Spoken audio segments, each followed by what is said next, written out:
Framework 3.0 just dropped and it's a massive update. Let me give you a quick breakdown of everything that's new.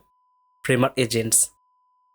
AI built directly into your Framework canvas, not a chat tool on the side. It actually sees your project, your components, your CMS, your styles, everything. You write a prompt, point to any frame on the canvas, and it's get to work. It can build entire pages, add animations, fix responsiveness side-wide, restructure CMS collections, all while you stay in full control and can edit anything it touches. I'm making a full dedicated tutorial on this, so make sure to subscribe. Next, external agents.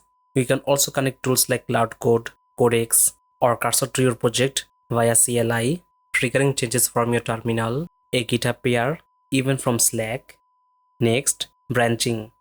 A safe sandbox to experiment without touching your live site, make changes, test bold ideas, and when you're ready, hit apply to main to merge everything into production. Next, Framework community.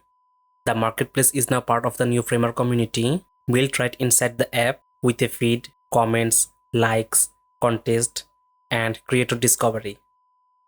And finally, the biggest one for Framework creators, no more template review process. You publish, it goes live instantly.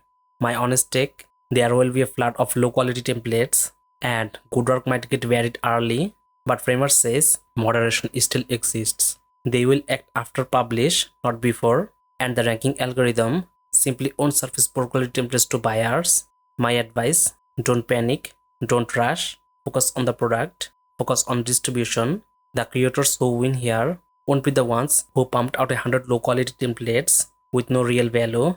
They will be the ones who published with intention and quality. And that's Framework 3.0. Big changes. I'm excited. Let's get into it.